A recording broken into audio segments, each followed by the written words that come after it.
किसान के लिए लाभकारी मूल्य सुनिश्चित करना। और लाभकारी मूल्य के लिए कई प्रयत्न जारी है। एक है एमएसपी।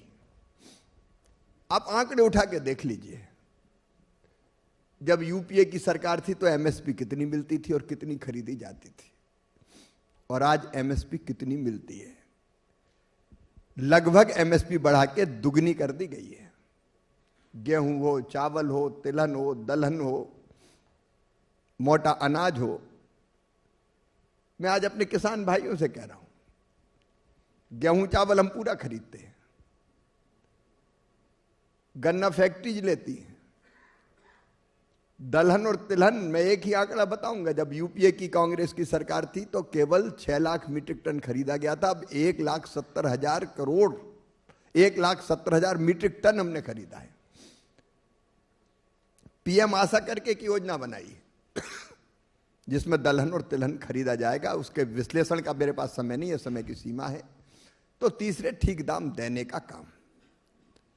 मैं फल और सब्जी उत्पादित करने वाले किसानों से भी कहना चाहता हूं, किसान तक के माध्यम से, खेत में सस्ता बिकता है, शहरों में महंगा आता है। इस विसंगति को खत्म करने के लिए हम कटिबद्ध हैं। इसलिए एक योजना भी ऐसी बनाई है कि नेफेड या कोई एजेंसियों के माध्यम से अगर किसान की फसलें दिल्ली, मुंबई, कलकत्ता, चेन्नई लाई जाती है तो किसान क्यों नहीं ला पाता? क्योंकि किराया लगता है, ट्रांसपोर्टेशन का खर्चा लगता है। अब ऐसी संस्थाओं को ट्रांसपोर्टेशन का खर्चा भी सरकार भरेगी और भंडारण की सुविधा भी देगी, ताकि शहरों में थोड़ा सस्ता मिल सके और किसान को थोड़ा दाम ज्यादा मिल सके। तो ये ठीक दाम देने का प्रयास है। बहुत जल्दी बात खत्म करूंगा। इसके बाद नुकसान हो जाए तो भरपाई, प्रधानमंत्री फसल बीमा योजना, 8 करोड़ से ज्यादा किसानों के लिए फसल बीमा प्रधानमंत्री फसल बीमा योजना में किया गया है। 33,000 करोड़ रुपया प्रीमियम किसानों ने भरा और 1,65,000 करोड़ रुपया उसके बदले जब से योजना लागू हुई है किसानों को क्लेम के रूप में भुगतान किया गया है। इसको और बेहतर हम बनाने की कोशिश कर रहे हैं। कृषि का विविधीकरण, मतलब केवल गेहूं चावल परंपरागत फसलें नहीं, फलों की खेती, फूलों की खेती, सब्जियों की खेती, औषधि खेती, मधुमक्खी पालन, पशुपालन, कृषि वानिकी, आय बढ़ाने के लिए करना जरूरी है। उसके लिए हम प्रयत्न कर रहे हैं। और अंत में प्राकृतिक या जैविक खेती को बढ़ावा देना, ताकि ये धरती आने वाली पीढ़ियों को भी अन्न देने लायक बनी रहे। तो अगले दशक में ये सारे प्रयास करेंगे। आप चाय लीजिए। एक घूंट जब तक आप पूछ लेंगे, गला खराब इसलिए पी लेता हूं। पूछिए। नहीं, ये इतनी सारी बातें आपने बताई और बहुत अच्छी बातें। फिर हमारा प्रश्न सर ये है कि फिर ये एमएसपी को लेकर इतना असंतोष क्यों? मैंने तो आंकड़े बताए आपके सामने।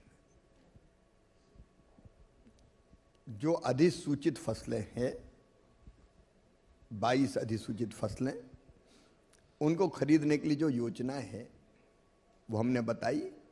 और सरकार पूरी तरह से गंभीर है कि इन योजनाओं के अंतर्गत हम फसलें खरीदें। मैंने अंतर भी बताया कि तब क्या था और अब क्या है। मैं तो पूरे रेट सामने रख सकता हूं। बहुत बदलाव लाई है भारतीय जनता पार्टी की और एनडीए की सरकार। योजनाओं में कहीं और सुधार की जरूरत है। देखिए, हम कृषि राज्यों का विषय है और हम कोई भी चीज इंप्लीमेंट करते हैं तो राज्यों के माध्यम से करते हैं। केंद्र सरकार एफसीआई वगैरह को छोड़ दे तो राज्य की एजेंसियों के माध्यम से खरीदी करती है। कई राज्यों ने अब किसान सम्मान निधि बढ़ा दी। 6,000 पीएम दे रहे हैं तो 6,000 मध्य प्रदेश में जैसे हम सीएम थे तो सीएम ने शुरू कर दी। हरियाणा को मैं बधाई देता हूं। हरियाणा ने एक आदर्श उपस्थित किया है। सभी फसलें जो अधिसूचित है एमएसपी में, वो सभी फसलें एमएसपी पे खरीदेगी। हरियाणा की सरकार ने फैसला किया। तो योजनाएं बनी, पहले ढंग से इंप्लीमेंट नहीं हुई। हम और बेहतर ढंग से इंप्लीमेंट कर रहे हैं। कहीं कोई कमी है तो उसको दूर करने के लिए भी निरंतर हम किसानों से संवाद और चर्चा करते हैं ताकि कमियां दूर हो सके। मध्य प्रदेश में आपने किसानों के लिए बहुत काम किया और कृषि को आपने काफ़ी ऊंचाई पर ले गए। समन्वय राज्यों में और केंद्र में, अगर अलग अलग राज्यों में परिस्थितियां कृषि के लिए अलग हैं तो वो समन्वय कैसे स्थापित होगा? और मध्य प्रदेश में जो आपने किया, आपको लगता है कि वो ऐसा है जो देश भर के किसानों के लिए आप लागू कर सकें? अलग अलग एग्रो क्लाइमेटिक जोन है हमारे देश में। अलग अलग राज्य की जो मिट्टी है उसका प्रकार, और राज्य में भी अलग अलग जिलों में कई विविधताएं हैं, उसको ध्यान में रखते हुए योजनाएं बनानी पड़ती। एक तो राज्यों के साथ हम बेहतर समन्वय बना रहे हैं। मैं अब तक 19 राज्यों के कृषि मंत्रियों के साथ, उनके अधिकारियों के साथ बैठ के बातचीत, अब हमारे गणेश जी बैठे, उनके साथ भी मैं बैठा, उत्तराखंड के कृषि मंत्री जी और ग्रामीण विकास मंत्री जी। तो मेरी कोशिश ये कि एक टेबल पर राज्य और केंद्र बैठे और बैठ के जो चुनौतियां राज्यों के सामने हैं उनका समाधान निकालें, केंद्र पूरा सहयोग करें। तो ये समन्वय हम बनाए रखेंगे।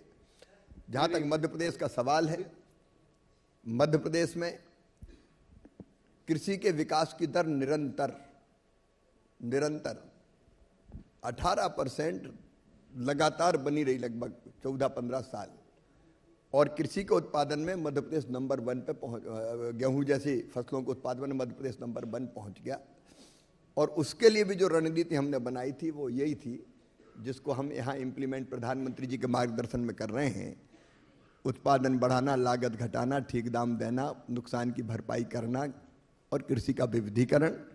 तो इसी पैटर्न पे अलग अलग राज्य की अलग अलग परिस्थितियों को देखते हुए हम काम करने का प्रयास कर रहे हैं। हम समय समय पर किसान के हित में और भी फैसले लेते, जैसे सोयाबीन के दाम कम हो गए बीच में, और दाम का कार्य कम होने का कारण यह था कि जब तेल के दाम बढ़ गए थे तो कोविड के दौरान इंपोर्ट ड्यूटी 0 कर दी गई थी ताकि सस्ता तेल यहां जनता को मिल सके।